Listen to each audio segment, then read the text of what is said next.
النهارده هريسة البندق الدمياطي الخطيرة في البيت، مش هنحتاج تاني نروح دمياط علشان نجيبها منه، هريسة سهلة جدًا وطعمها حكاية، ليها طعم كده مختلف عن أي هريسة تانية، يلا بينا نسمي بالله ونصلي على الرسول عليه أفضل الصلاة والسلام.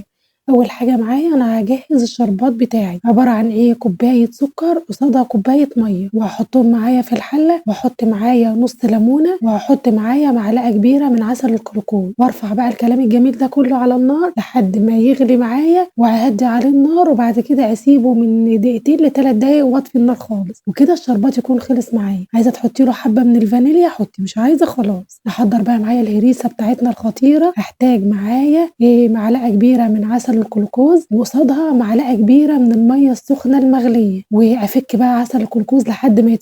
يتفك معايا خالص، ويبقى كده شبه المَيّة، أنزل بيه عليهم بقى بنُص كوباية من السكر، وعليهم كمان نُص كوباية من جوز الهند، وأقلِّب كل ده لحد ما ألاحظ إن جوز الهند بتاعي اتشرّب خالص من السكر ومن العسل الجلوكوز، أنزل بقى معايا بإيه، بالسميد بتاعي بتاع البسبوسة، سميد عادي خالص نُص كيلو سميد عادي بيتجاب من عند العطار، السميد السايب مش العلب لأ السميد السايب، آخده بقى وأقلّبه وأقعد بقى أبِث فيها لحد ما أعمل لها الاختبار بتاعها، وتبقى زي ما أنتم شايفين كده زي الرملة المبلولة، وأعمل الاختبار آخد حبة كده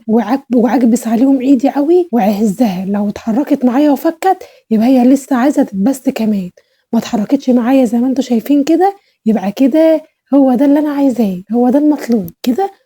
آخد بقى معايا كوباية من السمنة الفلاحي، ما عندكيش سمنة فلاحي اعمليها بسمنة من العادية، بس هي حلاوتها في السمنة الفلاحي بصراحة كده، واحط بقى السمنة بتاعتنا واقلِّب بقى برضه فيها كده حبة تقليبة كده محترمة، واجيب بقى الصينية بتاعتي وادهنها برضه حبة من السمنة محترمين، وانزل بقى بالخليط بتاعي وأساويه بالمعلقة، إحنا حطيته أهوّة أساويه بالمعلقة، امشي بالمعلقة كده على خفيف، وبعد كده سويها تلاقيها استوت معاكِ وخطيرة جدًا، عشان تختبريها وتشوفيها هي ناجحة والّا لأ،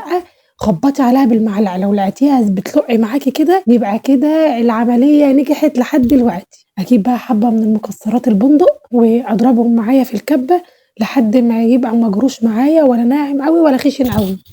ولو مش عندِك البندق متوفر ينفع تعمليها بُسداني، وينفع تعملي يعني خليط من البندق والسوداني، الاتنين مع بعض يعني علشان الكمية بتاعتِك لو ما عندكيش بندق كتير ينفع تخلطي ما بين السوداني والبندق، واحطهم برضُك واساويهم بالمعلقة، شايفين اتسوت بالمعلقة البندق، شايفين أنا باعمل أهو اختبار، الصينية ماسكة معايا، الهريسة ماسكة، والبندق ما وقعش معايا، أكون بقى مجهزة الفرن بتاعي على نار على درجة حرارة 180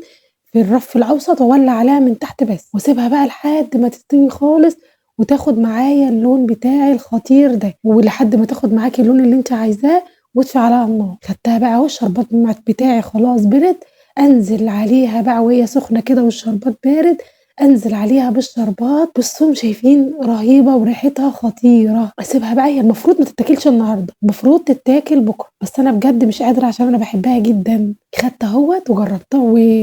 وأهي شايفين الخرطة بتاعتي طلعت أهيّة، وعلى فكرة أنا باحبها رقيقة، أنتم لو عايزينها تخينة صغّروا الصينية شوية هتطلع معاكم تخينة زي ما بتتجاب من برّه، بس أنا باحبها رقيقة، شايفين طلعت معايا دايبة، خطيرة، جميلة، بُصّوا أنا مش لاقية وصف أقوله ليها، والطبق ده بجد أنا هاخلّصه كلّه من حلاوته وجماله.